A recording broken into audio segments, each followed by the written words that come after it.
اجمالی طور پر اعتقادات، عبادات، معاملات اور اخلاق کو اللہ تعالیٰ نے اس آیت میں بیان فرمایا ہے۔ بعض اوقات انسان خود کو بڑا نیک سمجھتا ہے یا وہ کسی دوسرے کو بڑا نیک سمجھتا ہے۔ حقیقت میں نیک کون لوگ ہیں اور نیکی کہتے کس کو ہیں؟ نیک وہ ہوگا جسے اللہ نیک کہیں گے، اور نیکی وہ ہوگی جس کو اللہ تعالیٰ نیکی سمجھ کر قبول فرمائیں گے۔ میں اپنی مرضی سے جتنا اچھا کام کرتا رہوں وہ نیکی نہیں کہلائے گی۔ یہاں تک کہ اگر اپنی چاہت اور اپنی مرضی کے مطابق انسان اپنے علم اور اپنے تجربے سے کوئی نیک اور اپنے ذہن کے مطابق اچھا کام بھی کرے تو وہ بھی قابل قبول نہیں ہے۔ عیسائی کیا کرتے ہیں؟ اللہ کے نبی کو مانتے ہیں نا، حضرت عیسیٰ علیہ السلام، لیکن عیسائی اللہ کے نبی حضرت عیسیٰ علیہ السلام کو اپنی مرضی کے مطابق مانتے ہیں، اس طرح نہیں مانتے جس طرح اللہ نے کہا ہے، جس طرح رحمت عالم صلی اللہ علیہ وسلم کی تعلیمات ہیں اس طرح نہیں مانتے۔ مانتے اللہ کے نبی کو ہیں، مانتے اس پیغمبر کو ہیں جن کے حکم پر اللہ کے حکم سے مردے زندہ ہوتے تھے، جو مردوں سے کلام کرتے تھے، صاحب تورات پیغمبر ہیں، بڑے عظیم الشان نبی ہیں، لیکن ان کا ماننا بھی نیکی نہیں ہے، ان کا ماننا قبول نہیں ہے۔ کیوں؟ وہ اپنی سوچ کے مطابق مان رہے ہیں۔ نیکی وہ نہیں ہے کہ جو آپ اپنی سوچ کے مطابق کر رہے ہیں، جس کو آپ سمجھ رہے ہیں۔ نیکی اپنے ظاہر میں اور اپنے باطن میں، جو لفظ اللہ نے فرمایا کہ لیس البر، نیکی یہ نہیں ہے۔ یہ آج شروع اس لفظ سے ہو رہی ہے کہ لیس البر، نیکی یہ ہے ہی نہیں۔ لیسا کا مطلب ہے نہیں۔ اپنے ظاہر میں یہ نیکی نہیں، اپنے باطن میں یہ نیکی نہیں، اخلاق میں یہ نیکی نہیں، کردار میں، گفتار میں، اقوال میں، افعال میں، کسی انداز سے بھی صرف یہ نیکی نہیں ہے کہ جو اعتراض یہودیوں کا اسلام پر تھا کہ مسلمان، وہ جو سپارے کے شروع میں اللہ تعالیٰ نے بیان فرمایا کہ مسلمانوں کا پہلا قبلہ بیت المقدس تھا، پھر انہوں نے رخ بیت اللہ کی طرف کر دیا، تو اللہ تعالیٰ یہ فرما رہے ہیں کہ صرف رخ کو بیت اللہ کی طرف کر لینا صرف یہی نیکی نہیں ہے۔ یہ جو لفظ ہے نا بر کہتے ہیں تمام ظاہری اور باطنی کمالات کو، ایسے عمل کو کہ جس میں ہر طرح کی خیر ہو، جس کے ظاہر میں، باطن میں، جس کے عقیدے میں، جس کی سوچ نظریے میں، فکر میں، جس کے ایمان میں، ہر چیز میں خیر ہو، اس کو کہتے ہیں بر۔ اس کو کیا کہتے ہیں؟ بر، عربی میں اس کو بر کہتے ہیں۔ تو اللہ تعالیٰ نے فرمایا کہ صرف یہی نیکی نہیں ہے کہ آپ اپنے رخ کو بیت اللہ کی طرف کر رہے ہیں، یا مشرق کی طرف کر رہے ہیں، یا مغرب کی طرف، کسی سمت میں رخ کو کر لینا بھی نیکی اس وقت بنا ہے جب اللہ نے حکم دیا، ورنہ فی نفسی ہی کسی بھی سمت میں رخ کو کر لینا یہ کوئی نیکی کا کام نہیں ہے۔ آپ مشرق کی طرف کریں، مغرب کی طرف کریں، کوئی فرق نہیں پڑے گا۔ ہاں، نماز میں بیت اللہ کی طرف رخ کر لینا یہ نیکی ہے، یہ شرائط ہے اس وقت کی جب اللہ نے حکم دے دیا۔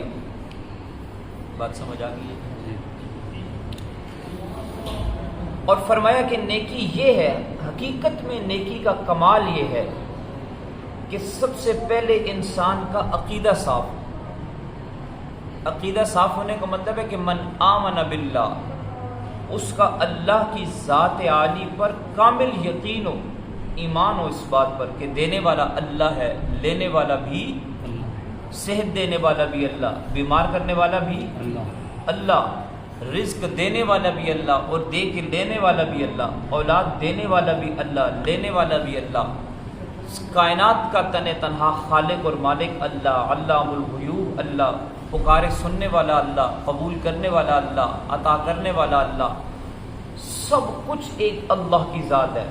اللہ کی ذات پر کامل یقین اور ایمان نیکی کی بنیاد ہے. نیک وہ ہے کہ جس کا عقیدہ یہ ہو کہ جو اللہ کی ذات عالی پر ایمان رکھتا ہے، اور صرف اللہ پر ایمان نہیں ہے بلکہ والیوم الآخر، قیامت کے دن پر بھی اس کا ایمان ہو. موت کے بعد ایک وقت ایسا آئے گا، اللہ تعالیٰ ساری انسانیت کو دوبارہ زندہ کریں گے، اور پھر اس کے بعد پوچھیں گے جو دنیا میں کیا، کمایا کہاں سے، خرچ کہاں پہ کیا، زندہ کیسے رہے، زندگی کیسے گزاری، ایک ایک عمل کے متعلق سوال کیا جائے گا. یہ جو ہمارے بائیں کندھے پہ بیٹھا ہے نا، کرامن کاتبین میں سے فرشتہ جو انسان کی برائیاں لکھنے پہ اللہ تعالیٰ نے جس کو معمول کر رکھا ہے، یہ نامہ اعمال کھل کے سامنے آئے گا، اور اس نے جو کچھ لکھا ہے ما یلفظ من قول الا لدیہ رقیب عتید، چھوٹی سی بات بھی جو آپ نے کی، جو آپ نے دیکھی، جو آپ نے لی، وہ بھی لکھی ہوئی. کائنات میں ایک ہی شخص ایسا گزرا ہے انبیاء کے بعد. انبیاء تو نیکیوں کو پھیلانے والے ہوتے ہیں نا، ان کے وجود سے نیکیاں نکلتی ہیں، ان کے اعمال سے لوگ نیکی سیکھتے ہیں، وہ تو جامع ہوتے ہیں نا. مثال جب دی جاتی ہے تو نبوت کی نہیں دی جاتی، پیغمبر پر ایمان لانے والوں کی دی جاتی ہے. انبیاء کے بعد کائنات انسانی میں ایک انسان ایسا آیا ہے کہ جس نے یہ دعویٰ کیا کہ میں نے جب سے ایمان قبول کیا ہے، اس دن کے بعد سے لے کر موت کے دن تک بائیں سائڈ پر معمور فرشتے کو لکھنے کا ایک موقع بھی نہیں دیا. سیرت میں اسے ابن خطاب سیدنا فاروق اعظم رضی اللہ تعالیٰ عنہ.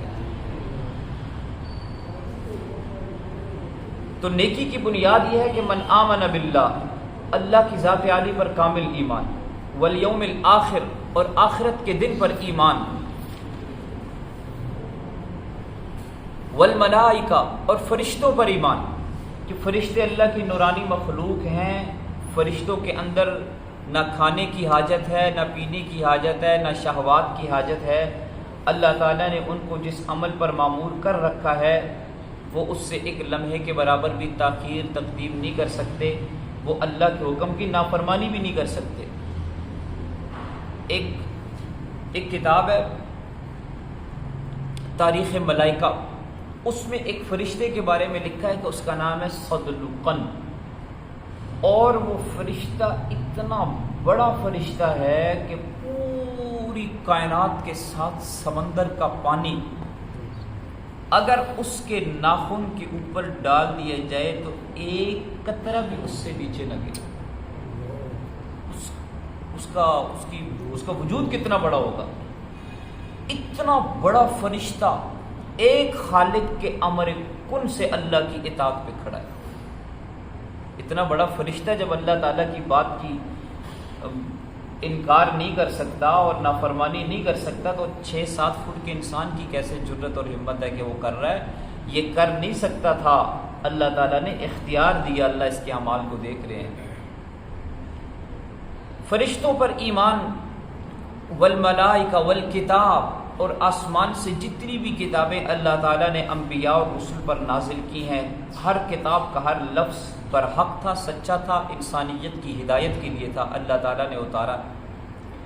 ان تمام کتابوں پر بھی ایمان ہے اور تمام نبیوں پر بھی ایمان ہے کہ جو اللہ کی طرف سے عالم انسانیت کی ہدایت کے لیے اللہ نے مبعوث فرمائی. ان ساری چیزوں کا تعلق ہے ایمان کے ساتھ. ان سب چیزوں پر ایمان لانا ضروری ہے.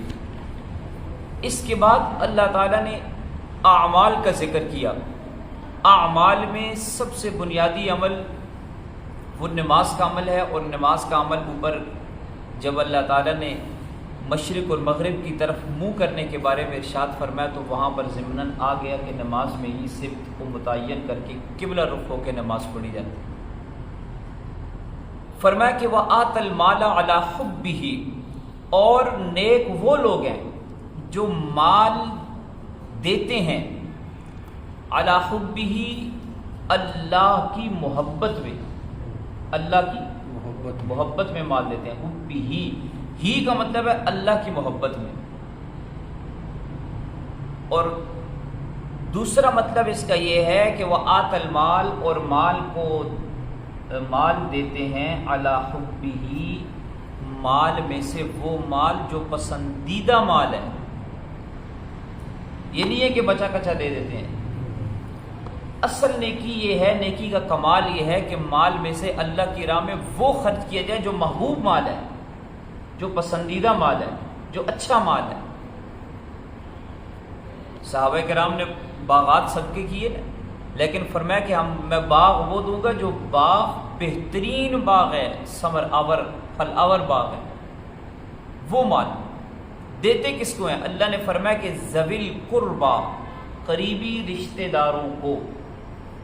یہاں پر آگے احسان کا معاملہ چل رہا ہے۔ زکوٰۃ تو فرض ہے، وہ تو دینی ضروری ہے، زکوٰۃ کے بعد ایکسٹرا خرچ کرتے ہیں ذوی القربا، قریبی رشتہ داروں پر، والیتاما، اور یتیموں پر، والمساکین، اور محتاجوں پر، وابن السبیل، اور مسافروں پر، والسائلین، اور مانگنے والوں پر، سوال کرنے والوں پر، سب پر خرچ کرتے ہیں۔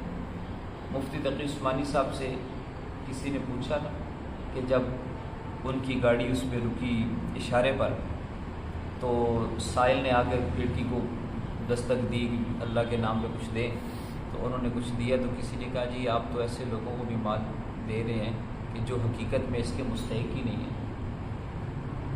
تو انہوں نے کہا کہ بھی بہت سی اللہ کی نعمتیں جو مجھ پہ اللہ تعالیٰ نے نازل کر رکھی ہیں، میں بھی تو ان کا مستحق نہیں ہوں، لیکن اللہ مجھے دے رہے ہیں، مستحق ہے یا نہیں یہ اس کے رب کا معاملہ ہے۔ مجھے اللہ نے حکم دیا ہے کہ والسائلین، سوال کرنے والوں کو عطا کرو۔ وفی الرقاب، اور گردنیں چھڑانے میں بھی مال کو خرچ کرتے ہیں۔ گردنیں چھڑانے کا مطلب ہے کہ جو لوگ غلام ہوتے ہیں ان کے مالک کو غلام کی رقم دے کر غلام کو آزاد کرتے ہیں، غلام کو مال دیتے نہیں ہیں، اور کسی کو اتنا بھی نہیں دینا چاہیے کہ وہ خود صاحب نصاب ہو جائے، اس کے اوپر دینا لازم ہو جائے۔ فرمایا کہ وہ پھر رقاب، اور گردنیں چھڑانے میں بھی خرچ کرتے ہیں۔ وہ اقام الصلاۃ، اور نماز کو قائم کرتے ہیں، نماز کو قائم رکھنے والے ہیں اصل نیک لوگ۔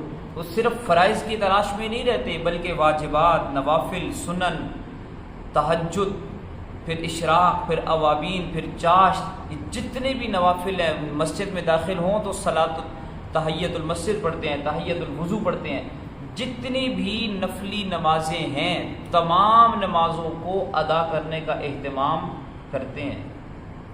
وہ آت الزکاۃ، اور زکوٰۃ بھی ادا کرتے ہیں۔ والموفون بعہدہم، اور پورا کرنے والے ہیں بعہدہم، اپنے وعدوں کو، اذا عاہدوا، جب وعدہ کر لیں، جب زبان دے دیں، جب کوئی بات کر لیں تو پھر اس پہ قائم رہنے والے ہیں، اس کو پورا کرنے والے ہیں۔ والصابرین، اور صبر کرنے والے ہیں۔ فی البأساء، صبر کرنا کس کو کہتے ہیں جی؟ میں نے اس کی کچھ تھوڑی سی تشریح اس پارے کے شروع میں بتائی تھی۔ صبر کرنے کے 3 مفاہیم ہیں، 3 معنی ہیں۔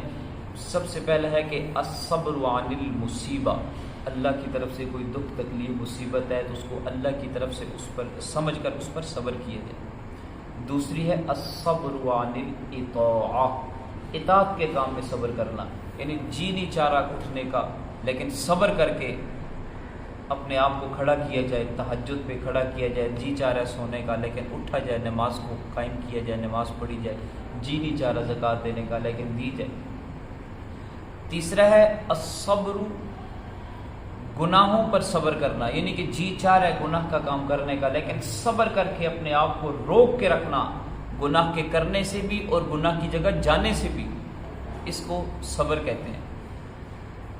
فی البأساء، صبر کرنے والے ہیں سختی میں، والضراء، اور تکلیف میں، وحین البأس، اور جنگ کے میدان میں صبر کر کے اپنے آپ کو ثابت قدم رکھتے ہیں، دشمن کے مقابلے میں سینہ سپر ہو جاتے ہیں، بھاگتے نہیں ہیں، قدم پیچھے کو نہیں ہٹتے، ان کے آگے کو بڑھتے ہیں، جان دے دیتے ہیں۔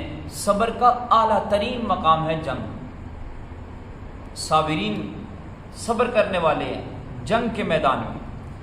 اولئک الذین صدقوا، یہ ہیں وہ لوگ جو سچے ہیں. یہ جتنی صفات اللہ تعالیٰ نے بیان فرمائی ہیں، فرمایا کہ ان صفات کے ساتھ جو لوگ متصف ہیں یہ سچے لوگ ہیں. وَأُولَٰئِكَ هُمُ الْمُتَّقُونَ، اور اصل تقوی والے پرہیزگار متقی لوگ بھی یہی ہیں. یہ ہیں نیک لوگ، متقی لوگ.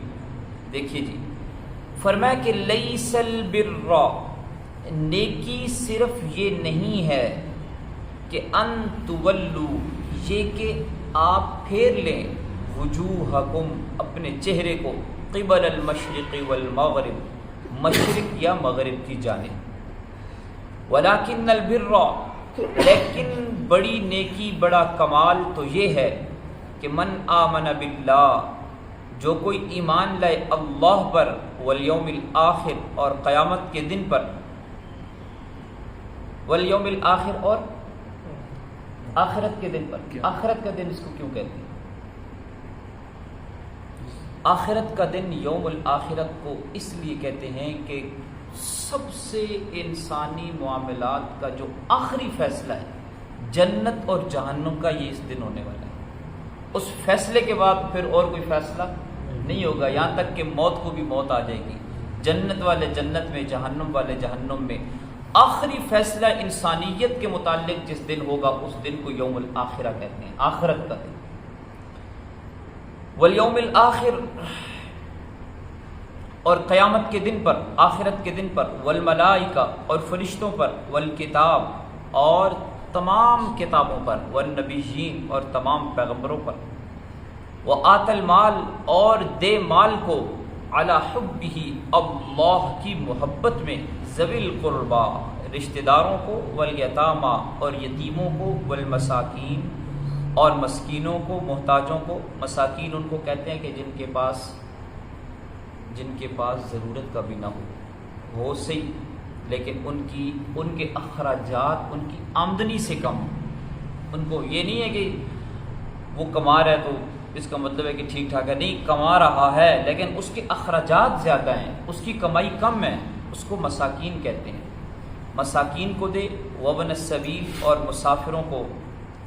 پرانے دور میں مسافر سفر کرتے تھے دور دراز کے، اور دوران سفر محتاج ہو جایا کرتے تھے، اگرچہ وہ اپنے مقام پر بڑے امیر کبیر ہی کیوں نہ ہوں.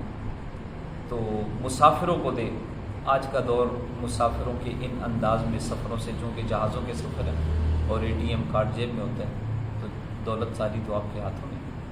والسائلین، اور سوال کرنے والوں کو. اس میں بھی محتاج کو اور مستحق کو دیکھنا چاہیے. والسائلین، سوال کرنے والوں کو. وفی الرقاب، اور گردنیں چھڑانے میں مال کو خرچ کرتے ہیں. وَأَقَامَ الصَّلَاةَ، اور نماز کو قائم کرتے ہیں، قائم رکھیں نماز کو. وَآتَ الزَّكَاةَ، اور دیا کریں زکوٰۃ. وَالْمُوفُونَ بِعَهْدِهِمْ، اور پورا کرنے والے ہیں اپنے وعدے کو. اِذَا عَاهَدُوا، جب وہ وعدہ کر لیں. وَالصَّابِرِينَ، اور صبر کرنے والے ہیں. فِي الْبَأْسَاءِ، سختی میں. وَالضَّرَّاءِ، اور تکلیف میں، دکھ میں، مصیبت میں، درد میں، بیماری میں. وحین البأس، اور لڑائی کے وقت بھی، جنگ کے میدان میں بھی. اولئک الذین صدقوا، یہ ہیں سچے لوگ. واولئک هم المتقون، اور یہی ہیں متقی لوگ.